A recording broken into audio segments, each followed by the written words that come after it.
Kita pengen buktiin ke orang bahwa Kopiko itu brand Indonesia bisa juga lo jadi global brand. Karena ternyata untuk masuk ke drama Korea, brand itu nggak bisa sembarangan. Brand ngetop aja nggak cukup. Tapi mungkin kalau perang-perang kita kan ada perang dunia 1, udah berakhir, perang dunia 2 berakhir. Tapi kalau perang marketing Pak biasanya ada perang nggak berakhir, iya dia nggak berakhir.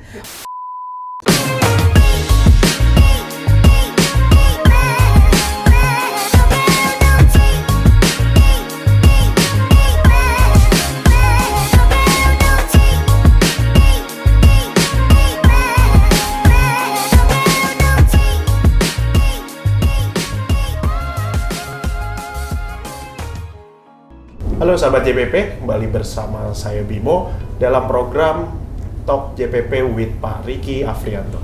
Halo Pak Ricky. Halo Pak Bimo, selamat siang. Thank you Pak udah datang hari ini. Sama-sama. Siang-siang panas-panas nih Pak. Iya. Minum air mineral nih Pak.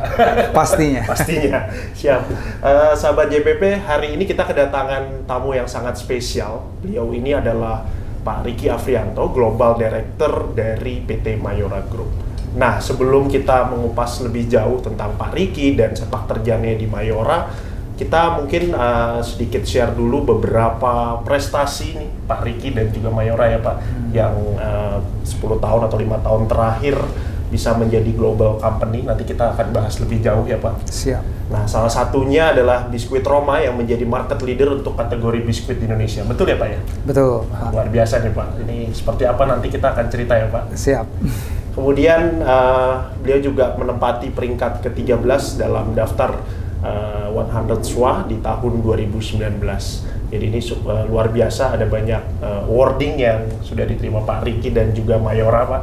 Dan untuk di awal saya pengen tahu nih Pak, sebelum lebih jauh mungkin boleh nggak sharing sedikit Pak Ricky, mungkin masa kecil, terus mungkin dulu apakah dari masa sekolah atau kuliah sudah terpikir menjadi seorang brand director sebuah FMCG terbesar saat ini di Indonesia Pak, dan ya mungkin boleh cerita sedikit dulu Pak masa kecil dan sampai berkarir seperti sekarang Pak. Siap Pak Bimo. Ya kalau berbicara masa kecil sebenarnya aslinya saya dari Palembang. Oke. Jadi kota pempek. Jadi sampai saat ini masih Wong Kito. Masih bisa bahasa Palembang? Oh, masih bisa. Sampai saat ini masih doyan makan pempek. Oh, iya. Ya, menariknya kalau dulu sekolah, bahkan sampai SMA boleh dikatakan pertama belum memahami gitu ya arti nilai yang bagus, itu pertama saya lihat. Jadi pembelajaran buat generasi muda juga. Kedua juga nggak tahu ya mau jadi apa, pokoknya sekolah nanti kuliah gitu, tanpa tahu arti yang jelas. Jadi kalau sekarang saya juga lagi berpikir program bidang marketing itu sebenarnya kan sangat menarik. Betul. Tapi banyak kan orang menyamakan sales itu artinya marketing juga. Nah, padahal di dunia FMCG sales mempunyai sesuatu yang berbeda dibandingkan dunia marketing. Betul. Jadi pengen juga mudah-mudahan banyakkan yang dari SMA, dari kuliah itu semakin banyak membaca, apalagi zamannya sosial media, semakin tahu sebenarnya tiap-tiap bidang atau karir ke depannya itu seperti apa, mereka lebih baiklah dibanding kayak zaman saya dulu. Okay. Jadi suka olahraga, jadi kalau balik lagi ke SMA, jadi hobi apa Pak dulu Pak? Dulu saya walaupun ya badannya kecil-kecil, tapi saya juga suka main bola voli. Jadi kalau dulu role-nya sebagai tosser, okay. Pengumpan. Jadi ya sering juga jadi perginya jam 7, balik jam 7 malam. Jadi ya kadang-kadang belum memahami arti belajar yang sesungguhnya ya. Tapi dulu pernah punya dreaming nggak sih Pak? Aduh, kalau anak kecil kan pengen jadi pilot, pengen jadi sesuatu gitu. Mungkin Bapak dulu sempat terpikir gitu Pak. Oh, pengen jadi tukang pempek. Nggak bercanda Pak. Tapi kalau dulu dari kecil sebenarnya sangat tertarik dengan pengen jadi astronot dulu Pak. Luar biasa. Betul. Terus akhirnya berubah. Kesampean sekarang ya Pak.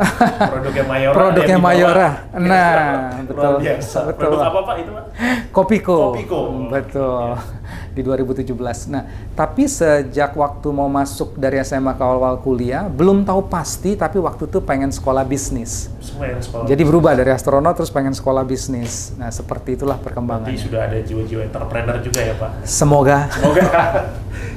Pak, tapi ada nggak sih Pak value yang mungkin Bapak dapatkan dari keluarga, dari masa kecil yang sampai sekarang mungkin Bapak masih terapkan dan juga ini satu value yang membuat saya seperti sekarang ini. Oke. Kalau saya ngelihat dari orang tua atau saudara-saudara, terutama dari orang tua, Nilai yang paling penting itu yang saya belajar banyak adalah caring atau kepedulian itu satu. Kedua juga empathy ya, Pak. Nah itu sangat penting. Nah kalau saya lihat itu merefleksikan ke dunianya saya sekarang, sepertinya itu yang paling penting di dunia marketing tuh Pak. Karena kalau tidak mempunyai kepedulian sama tidak mempunyai empati, artinya kan tidak menempatkan diri sebagai konsumen. Yeah. Nah itu jadi cenderung program yang kita terapkan nanti di marketing kurang berarti itu. Jadi kepedulian sama empati itu menurut saya nilai-nilai yang saya lihat sangat mendukung positif ketika masuk ke dunia karir, terutama di marketing. Oke, luar biasa. Mungkin masuk juga ke berbagai bidang, tapi terutama khususnya empati sangat dibutuhkan di dunia marketing. Oke, wah ini luar biasa ya. Di awal kita udah ada 2 value nih sama JPP, ada empati dan kepedulian ya Pak ya. Betul. Dan Pak. ini memang apalagi di dunia marketing ya Pak, yang memang kita membuat banyak produk, membuat banyak iklan. Betul. Memang, memahami konsumen. Dan how to-nya juga penting ya Pak ya. Sangat. Cara berkomunikasi. Betul. Baik Pak Riki, kita masuk ke Mayora Pak, sebagai salah satu brand FMCG terkemuka sekarang, dan mungkin kita bisa bilang bahwa ini menjadi national pride juga bagi kita, karena tidak hanya membanggakan secara Indonesia atau nasional, tapi juga internasional ya Pak, karena sekarang sudah hadir di 100 kota negara di dunia ya Pak ya, Betul. di luar Indonesia, dan tadi kita juga chit-chat, pertumbuhannya sangat luar biasa ya Pak, dari sisi revenue dan juga produk yang dijual Pak. Tapi mungkin sebelum jauh bisa diceritakan sedikit Pak, dari Mayora sendiri awal berdirinya seperti apa sih Pak? Kok bisa seperti sebesar sekarang ini? Value apa atau misi apa sih Pak dari awal berdirinya Mayora Group? Kalau sejarah kita percepat aja Pak. Jadi awalnya sebenarnya produk Mayora pertama itu ada di tahun 1948. Tapi Mayora sendiri berdiri tahun 1977. 77. Nah, gue publiknya tahun 91. Nah, mulai ekspor perlahan-lahan itu mulai dari tahun 82. Jadi kalau di Mayora kita believe-nya itu sukses harus bertahap. Nah, jadi dari situ pertama mungkin dari wilayah Jawa, kemudian seluruh Indonesia, kita masuk ke ASEAN, baru ke pasar global. Nah, itu kan bertahap semuanya. Itu proses yang kita lakuin. Nah, apa yang merupakan kunci lah kalau di Mayora itu kita believe ada disebut sebagai key success factor. Menurut saya itu penting banget. Itu tertulis, jadi cuma ada 3, simple, quality, efficiency, sama inovasi. Tapi yang menarik kalau kita berbicara quality di Mayora itu disebutkan adalah you never cheat the consumer, nggak bisa bohongin konsumen. Oke. Karena ini konsumen bisa dibohongin tapi sekali biasanya. Karena kalau dia makan produknya kualitasnya nggak oke atau rasanya nggak oke, nggak akan repeat. Nah, apalagi di dunia bisnis, kalau konsumen nggak repeat, kita tewas deh. Karena jualnya cuma sekali. Iya. Jangan sampai membeli pertama dan terakhir ya Pak. Betul. Bahaya ini. Betul sekali. Key success factor yang kedua adalah efficiency. Nah, efficiency itu kan seringkali terjadi di berbagai proses ya. Nah, di Mayora itu disebutkan, do not expect the consumer to pay for your inefficiency. Jadi nggak bisa kita mengharapkan konsumen bayar harga lebih mahal karena ketidakefisiensian kita. Karena kalau itu terjadi Pak, produknya sukses, soon or later someone yang lebih efisien datang, kita bisa mati. Ini Jadi kunci banget ya Pak ya. Kunci banget. Jadi harus efisien. Ya, betul. Dari mulai produksi sampai distribusi ya Pak itu ya. Betul, harus dijaga. Dan yang terakhir adalah inovasi. Nah, kita believe banget tanpa adanya inovasi, kemajuan progres yang breakthrough akan sulit dicapai. Nah, makanya mungkin kalau masyarakat banyak yang tahu satu lagi dari Mayora. Jadi menunjukkan inovasi, betul, part of the DNA of the company lah. Oke. Nah, ini menarik Pak. Tadi ada quality, efisiensi, dan juga inovasi ya Pak. Inovasi. Nah, dari ketiga ini bagaimana Pak sebenarnya Mayora dan juga mungkin Pak Riki ya Pak di sebagai Director of Global Mayora ini mengkomunikasikan ke, kan Bapak timnya banyak nih Pak, apalagi tersebar di luar negeri dan sebagainya. Nah, ini bagaimana Pak menyebarkan belief ini kepada employee yang ada di Mayora Pak? Oke. Jadi bagusnya di Mayora baik dari founder maupun family, profesional itu kan semuanya tahu Pak key success factor itu, dan itu sudah tertulis jadi part of budaya perusahaan. Nah, itu pertama. Jadi kita di samping jadi budaya, tapi juga gimana itu benar-benar kan diterapkan. Jadi kalau ngambil contoh kita berbicara quality. Nah, quality kalau when it comes to inisiatif marketing, kita mau launch sebuah produk. Nah, itu kita make sure banget produk ini benar-benar bisa menang di market.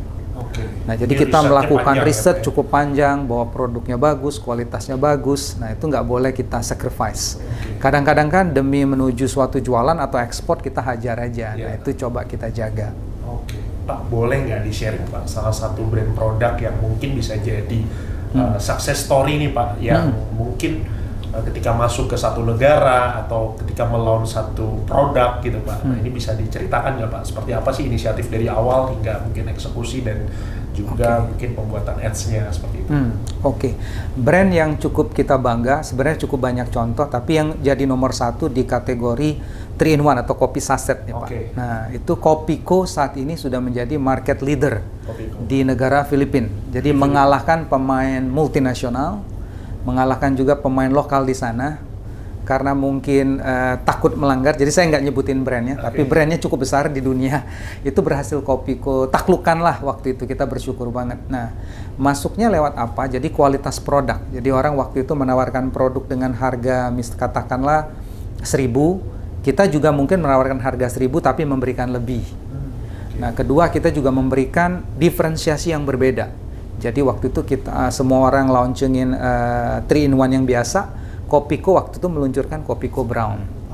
Ada juga pembeda, ada juga Kopiko Black, ada brown. Dan suddenly persaingannya jadi berbeda, cukup unik gitu. Nah, setelah 2 itu sukses, kita launching lagi yang namanya Kopiko Blanca.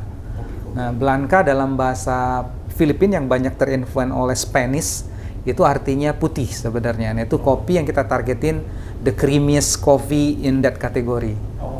Nah, gimana kita mengkomunikasikan? Waktu itu kita melihat, waktu itu Filipina ada yang namanya the most sexiest the sexiest woman di Filipina, jadi brand ambassador. Nah, kita pakai karena kesesuaian personality sama apa yang pengen kita capai pas banget. Nah, jadi kita coba bekerja sama dengan beliau, dan akhirnya komunikasinya diterima dengan baik, produknya juga di-accepted dengan baik, sehingga mengantarkan kita jadi market leader. Saat ini posisinya udah di atas 45% market share. Luar biasa. Ini dalam berapa tahun Pak? Enggak cukup lama juga, tapi waktu itu kita menjadi leader pertama di 2017-an, kurang lebih. Setelah di atas 5 tahun lah kita mencapai posisi itu ya. Dan sekarang udah stabil ya. Stabil di nomor 1, semoga terus jadi nomor 1. Amin. Pak, tadi Bapak sebutkan salah satu key suksesnya adalah penggunaan juga brand ambassador yang tepat ya Pak. Nah, mungkin dari produk-produk Mayora ini dalam pemilihan artis ataupun brand ambassador mungkin ada pilihan-pilihan tertentu dan inline dengan produknya atau seperti apa Pak biasanya? Ya, biasanya pertama selebritinya ya of course orang harus tahu. Yang kedua, di samping orang tahu juga mempunyai kesesuaian dengan mereknya kita. Jadi kalau kita mau brandnya adalah menawarkan sesuatu yang lembut dan kita menggunakan rocker, nggak nyambung. Nah, jadi kita usahain kalau bisa match. Nah, yang ketiga ya secara persepsi dari segi konsumen juga nggak ada yang negatif. Nah, itu biasanya bisa menjamin lah, bukan menjamin, tapi suksesnya lebih ada lah, chance of success-nya ada, mendekati. Ya. Termasuk Roma Kolapa baru pakai Lee Min Ho kan? Iya, wah ini viral nih Pak. Baru viral. Kita akan bicara ads nanti Pak lebih dalam, tapi sebelum ke sana, saya tertarik Pak, tadi Bapak kita intro di awal kan saat ini sudah hadir di lebih dari 100 kota ya Pak, 100 negara ya Pak. 100 negara. Nah ini juga menjadi, kita bisa katakan sebagai the first national company FMCG yang melakukan banyak ekspor ya Pak. Bahkan di beberapa tahun lalu Pak Jokowi juga melakukan ekspor perdana ya Pak bersama Mayora. Nah ini kontainer ke 250.000. 250.000 luar biasa. Nah ini bisa lebih diceritakan Pak bagaimana FMCG yang asli Indonesia bisa mendunia. Ini apakah memang bagian dari transformasi Mayora juga untuk masuk pasar ekspor atau memang melihat pangsa pasar Indonesia yang sudah captive, yang sudah ketat, maka dilakukan ekspor juga nih Pak. Jadi pertama karena kita tadi sudah nyebutin quality, efficiency, innovation itu kan penting banget Pak. Nah, sebagai perusahaan Indonesia sebenarnya kita melihat kualitas tuh kita ternyata nggak kalah kok sama negara lain. Nah, kebanyakan kita kalau masuk ke pasar luar negeri kita merasa produk kita ini inferior. Betul. Nah, itu sesuatu persepsi yang salah. Nah, karena kenapa? Waktu kita masuk ke negara lain, ternyata produk kita bisa berhasil menjadi market leader. Nah, itu membuat Mayora semakin bersemangat lagi gimana nih memperbesar ekspor market. Di samping tidak melupakan Indonesia pastinya. Cita-citanya adalah, kenapa sih kalau global brand itu harus dari luar? Kenapa sih global brand itu nggak bisa dari Indonesia? Nah, itu kita coba buktikan. Nah, termasuk inisiatif kita masukin Kopiko ke drama Korea untuk membuktikan bahwa Kopiko itu bisa menjadi brand dunia. Ya, dan terbukti ya Pak? Dan semoga terbukti, dan amin berjalan sesuai yang kita inginkan. Oke, luar biasa Pak. Nah, ini kan menarik ya Pak, ketika masuk ke pasar ekspor tentu saja kan ada banyak negara yang bisa dituju Pak. Nah, ini dalam memilih negara-negara yang mau dituju oleh brand-brand kategori produk Mayora Pak, apa saja sih Pak pertimbangannya, dan mungkin dilihat dari sisi faktor apa saja Pak ketika Mayora ingin masuk ke sebuah negara Pak? Oke, jadi pertama kalau berbicara tentang bisnis terutama yang berkaitan dengan FMCG, seperti kita, jumlah orang sangat penting. Jadi kalau kita ngomong negara mana nih, kalau ada 2 negara, satu populasinya katakan 100, satu populasi 20, pasti kita pengen masuk ke yang 100, sudah pasti. Semakin banyak orang, semakin marketnya artinya besar. Jadi pilihan pertama pasti jumlah populasi. Tidak merupakan suatu panduan satu-satunya, tapi merupakan one of the considerations. Nah, kedua, kita ngelihat apakah produk kita juga cocok. Nah, biasa juga ya Pak, kecocokan di produk kita ya. Betul. Nah, biasanya yang terjadi banyakan di UMKM, semoga kita bisa improve, adalah kita bangga kalau punya produk, padahal produk aja belum tentu cukup. Nah, produk harus disertai dengan konsep. Nah, jadi kalau kita berbicara, maksudnya apa sih? Nah, kalau berbicara Le Mineral nih, jadi produknya adalah water, terus kita ada air, terus kita ekspor aja nggak bisa. Tapi kalau ini ada air dari pegunungan asli Indonesia, diminum ada manis-manisnya loh. Kenapa? Karena komposisi mineralnya tertulis di sini. Nah, pemain lain kan banyak yang nggak nulis komposisi.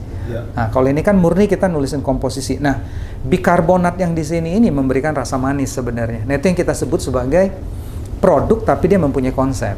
Nah, tadi jadi kesesuaian, marketnya besar, punya potensi, kedua produknya cocok, ketiga mempunyai konsep yang mantap. Nah, konsep ini baru kita komunikasikan. Tapi saya tertarik nih, kalau mungkin untuk para pendengar biar mensimplify gitu ya. Saya nyebutnya suka sekali dengan SCBD, SCBD. SCBD ya Pak? Pertama, bukan SCBD di sini ya Pak? Boleh juga SCBD Jakarta. Nanti kita bahas, SCBD harus seksi Pak ya. Nah, SCBD di sini adalah pertama, dalam hal kita sebagai marketer harus memberikan solutions, pasti kan. Setiap kali kita meluncurkan produk atau jasa, solusinya harus jelas. Kita nih mau ngapain, jobs to be done-nya, solutionsnya apa. Ini menghilangkan haus pasti. Tapi konsepnya apa? Nah, C yang kedua adalah konsep. Produknya itu harus mempunyai sebuah konsep yang kuat. Nah, teh yang terbaik ada di pucuknya, jadi tidak sekedar teh pucuk. Nah, jadi konsep harus need to be very strong, sehingga kita beda dibandingin produk yang ada. Nah, kemudian B kan, Pak. B di sini adalah biasanya orang adalah building sales. Building sales pasti bagus. Ini kunci ya Pak? Kunci bagus, betul. Tapi yang paling bagus adalah brand building. Building the brand yang paling bagus lagi. Karena kalau saya jualan nih kontainer, 20 kontainer, 100 kontainer sebulan bagus. Gampang Pak. Tapi satu kontainer tiap bulan belum tentu. Sustainability-nya itu yang susah. Jadi brand building kadang-kadang harus diperhatikan, jangan hanya building the sales aja. Nah, D yang terakhir adalah nggak ada yang lawan lain kecuali do it consistently. Karena kalau mau bangun brand, kalau kita ganti-ganti pesan, kita ingin inkonsistensi, itu susah biasanya. Ganti packaging. Nah, jadi mudah-mudahan yang dengerin enak nih, SCBD deh. Nanti kita taruh ya Pak. Boleh. Siap. Terima kasih Pak Riki. Pak, kita geser topiknya lebih ke dunia marketing Pak. Beberapa kali di webinar, di beberapa penyampaian Bapak selalu bilang bahwa pemasaran itu adalah pertempuran yang nggak pernah berakhir dan perjalanan yang tidak pernah berakhir nih Pak. Never ending stop nih, gimana nih Pak? Iya. Ini bisa dijelaskan Pak, maksudnya seperti apa Pak realisasinya gitu ya, biar pendengar lebih terbayang nih Pak. Oke, jadi kalau marketing itu kan memang war yang terjadi di human history. Tapi mungkin kalau perang-perang kita kan ada perang dunia 1 udah berakhir, perang dunia 2 berakhir. Tapi kalau perang marketing Pak biasanya ada perang nggak berakhir, iya dia nggak berakhir. Maksudnya apa? Saya ngelihat di situ ada sisi positif, ada sisi negatifnya. Sisi negatifnya bukan sisi negatif lah. Maksudnya yang harus kita hati-hati adalah even though kita adalah market leader, tapi karena perang ini nggak berakhir, nggak ada yang bisa garansi kita bisa menjadi market leader selamanya. Itu kan pasti, di attack aja. Nah, tapi sebaliknya, kalau kita bukan market leader, bukan berarti dunia akan berakhir. Kita punya jalan gimana kita take over that leadership position. Jadi dua-duanya berlaku nih. Yang sudah jadi juara jangan istilahnya apa Pak? Lupa diri. Tapi yang belum jadi market leader jangan juga merasa nggak bisa. Nah ini karena makanya saya sebut sebagai never ending war lah di marketing. Jadi ketika growth tetap harus spending juga, iklan tetap spending, betul ketika Pak. menjadi top of mind juga jangan sampai terlena ya Pak. Betul, lapar untuk belajar terus tuh Pak. Ya. Ini yang dilakukan Mayora ya Pak untuk banyak produk-produknya makanya bisa menjadi pangsa pasar ya Pak. Iya, mudah-mudahan bisa konsisten. Nah kemudian Pak kalau melihat juga Pak ini yang menarik dalam strateginya Mayora adalah soal iklan Pak. Banyak iklan-iklan yang viral yang dikeluarkan oleh produk-produknya Mayora nih Pak. Mungkin kita sebutnya kemarin yang Kopiko yang Vincenzo. Terus juga bisa sampai ke astronot ya Pak. Gitu kan luar biasa. Terus tagline-tagline yang menurut saya legend tuh Pak ya. Satu lagi dari Mayora itu. Nah itu saya penasaran Pak, gimana sih Pak brainstorm satu iklan itu yang Bapak dan tim lakukan gitu kan? Apakah memang ada poin-poin khusus atau ada DNA yang khusus harus seperti ini sehingga memang hampir dikatakan semua tagline atau iklan-iklannya itu bisa jadi viral nih Pak? Betul. Pertama ini berdasarkan pengalaman kita adalah kita harus terbuka pola berpikirnya dan setelah terbuka, looks kan very simple, semua orang pasti terbuka gitu kan. Tapi setelah terbuka gimana collaborate, nah itu kerjasama. Karena yang namanya buat iklan itu nggak bisa hanya brand manajernya atau marketing directornya atau marketing manajernya aja, kolaborasinya pasti banyak. Di situ ada production house, di situ ada agency. Nah jadi teamwork itu sangat dibutuhkan. Tapi yang paling fundamental di luar itu sebagai seorang marketer adalah mereka mempunyai pengertian atau pemahaman nggak tentang konsumen atau target yang mau dicari. Nah kalau kita mempunyai pemahaman, ada dua tuh tinggal yang dicari tuh Pak. Challenge-nya apa? Agar dia itu semakin memperkuat brand kita. Kita harus paham apa yang harus kita tackle dalam hal challenge. Kedua, punya insight nggak?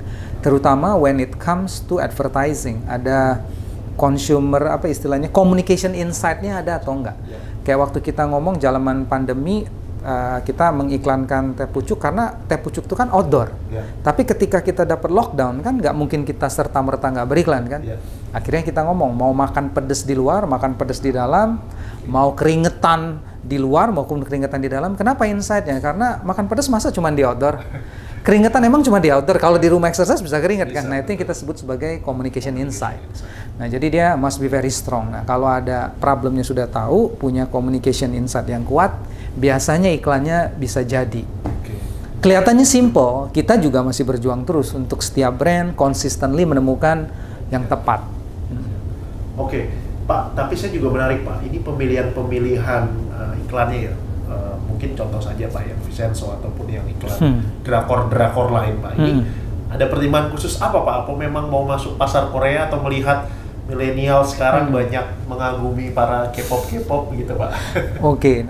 Awalan dari kita betapa open diskusinya. Kita pengen, objektif kita nih pengen jadi global brand. Terus global brand suddenly kita ngelihat fenomena yang terjadi ini apa di drama Korea. Jadi kita ngelihat bahwa ternyata nggak orang Indonesianya tergila-gila dengan drakor. Orang Cina, orang Rusia, orang Amerika, kok semuanya nonton drakor ya. Nah terus kita ngelihat, ini drakor ternyata sudah di beberapa country, sebenarnya kayak global trend. Kopiko juga kita ngelihat is a global brand karena sudah lebih dari 80 negara Pak. Nah jadi objektif pertama kita ngelihat, wow ini match nih. Trennya lagi ke situ, Kopiko juga global brand itu pertama. Kedua, kita pengen buktiin ke orang bahwa Kopiko itu brand Indonesia, bisa juga lo jadi global brand. Karena ternyata untuk masuk ke drama Korea, brand itu nggak bisa sembarangan. Brand ngetop aja nggak cukup. Jadi brandnya gampang punya duit langsung bisa tapin. Karena di sana nggak oke-nya juga cukup kenceng. Nah, di situ kita masuk, mereka open, nerima Kopiko, bergabunglah kita dengan film di drama Korea salah satunya. Pak, tapi kan kita harus semuanya kan akan dihitung return of investment juga ya Pak ya. Ya kan harus ke sana Pak. Nah ini apakah memang juga akan berbanding lurus Pak biasanya iklan-iklan yang viral ini dengan sales revenue atau sales produknya Mayora? Betul. Kalau saya ngeliat strategi ini tentunya tidak bisa ditiru brand apapun, karena nggak harus tepat juga statusnya ada di mana. Nah tadi seperti yang diinformasikan, Kopiko itu beruntungnya adalah ada di lebih dari 80 negara. Nah kalau drama Koreanya itu brand kita cuma di Indonesia, menurut saya sih nggak worth it. Karena sayang, jumlah investasinya just too big lah untuk brand yang hanya di Indonesia. Nah kebetulan Kopiko karena udah ada di beberapa negara, kita lihat cukup worth it. Dan impact-nya memang menutupilah dengan ada impact di berbagai negara yang saat ini terjadi. Seperti itu. Boleh di-spill nggak Pak? Next nih, apakah ada iklan-iklan yang akan mau diviralkan lagi Pak mungkin atau siapa nih Pak pecinta K-pop yang mau lihat produknya Mayora mungkin Pak? Betul. Kalau saya lihat adalah film-film yang ngetop dulu di drama Korea yang akan tampil di semester 2 tahun ini. Kemungkinan di situ ada Kopiko. Wah, jadi ada semester 2 tetap ya yang udah subscribe K-pop. Betul. Apalagi season 2-nya nih. Nah, ini nih spill di season 2. Seperti Taxi 2 kita juga ada yang sudah tayang baru-baru ini. Nonton nih, Pak. Semoga bisa disaksikan. Pak Riki jadi suka K-pop atau gimana nih Pak? Nah, kebetulan untungnya tuh timnya juga banyak yang muda-muda pada suka Korea, ada yang suka K-drama, ada yang suka K-pop. Jadi saya terbantukan tuh sebenarnya. Sebenarnya hasil kerja keras teman-teman nih. Tapi kan melihat ya Pak part-partnya. Oke, baik, tidak terasa ya Pak Riki kita udah ngobrol-ngobrol banyak nih Pak hari ini dan kita thank you banget Pak sudah hadir pada siang hari ini. Semoga bisa jadi insightful untuk para sahabat JPP semua. Tapi untuk di akhir Pak kita pengen tanya sedikit Pak. Mungkin untuk para pendengar atau para penonton yang mau berkecimpung di dunia FMCG gitu Pak atau di dunia as a marketers. Mungkin Bapak punya tips dan saran nggak Pak untuk para millennials mungkin atau yang masih muda-muda nih Pak? Siapnya, berkarir di terutama yang bagi muda-muda. Kalau bagi yang saya lebih masih muda, Pak. masih muda. Karena saya juga perlu masih banyak belajar. Nah, satu kalimat untuk Indonesia berkaitan dengan FMCG atau marketing. Tadi kan saya nyebut SCBD itu Pak. Ya. Nah, jadi kalau kita mau membuat SCBD ada dua hal lah saya pengen. Be curious, be sexy. Be sexy. Wow. Ya, maksudnya be curious adalah kalau tanpa ada rasa keinginan tahuan, susah tuh Pak. Sekarang kita ngeri nggak dengan chat GPT, AI. Nah kalau saya nggak punya rasa ingin tahu, susah juga. Jadi terpaksa dengan umur yang sudah tua ini saya harus ngikutin nih. Mas Bimo yang masih muda dan sangat digital savvy. Nah jadi mau nggak mau saya harus belajar terus. Jadi curiosity-nya harus ada. Nah, kedua itu be sexy. Jadi be sexy dalam hal ini kan itu apply untuk semuanya kan. Kita ngelihat apapun tuh harus seksi. Kalau nggak seksi kan nggak dapet perhatian. Betul. Nah, tapi seksi yang dimaksud di sini adalah whenever kita punya ide produk ataupun iklan ataupun apapun ataupun program ataupun activation harus seksi. Nah, seksi di sini yang saya maksud adalah pertama itu adalah simple. Manusia nggak ada yang mau kompleks. Kata Albert Einstein, genius itu kalau membuat hal yang kompleks become very simple. Jadi kalau ada program yang kompleks, artinya there must be something wrong. Jangan di launch deh kalau nggak begitu. Sudah alert, udah nggak simple aja tuh konsumen. Mana ada konsumen yang mau ribet kan Pak? Betul. Kedua adalah mengenai empathy. Harus empathy, betul Pak. Kalau nggak punya empati susah. Sama engaging, nggak engaging. Kita buat event nggak ada yang datang, kita buat iklan nggak ada yang ngeliat. Nah begitu pasti konsepnya, nggak kayak Coldplay gitu Pak. Kalau Coldplay sudah engaging langsung kan ya, semuanya nggak perlu dipromosikan ya. Nah, tapi yang berikutnya adalah X adalah experience. Karena kalau dia sudah simple, sudah engaging, punya empathy, kita tahu konsumennya suka.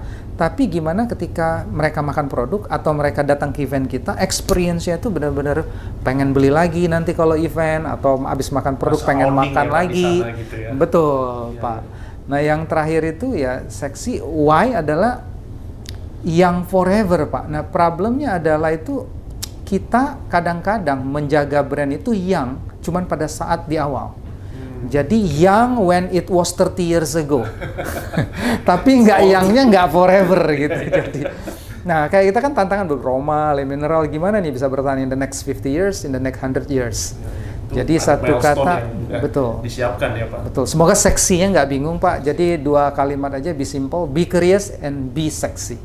Thank you Pak. Semoga bermanfaat. Untuk para pendengar bisa melihat ya Pak tadi be curious Amin. dan be sexy. Be sexy. Tapi ini harus ada insertnya ya Pak. Harus ada insertnya. Jadi clickbait Pak. Ditangkap. Oh, bisa bahaya nanti Pak. Baik, Pak Riki terima kasih atas waktunya. Sama-sama, Sukses Pak untuk Mayoran Pak Group. Bimo, sukses juga. Semoga bisa menjadi insightful juga untuk para pendengar. Dan sampai di sini dulu podcast kita JPP Talk pada hari ini. Ditunggu untuk video-video selanjutnya. Terima kasih dan sampai berjumpa.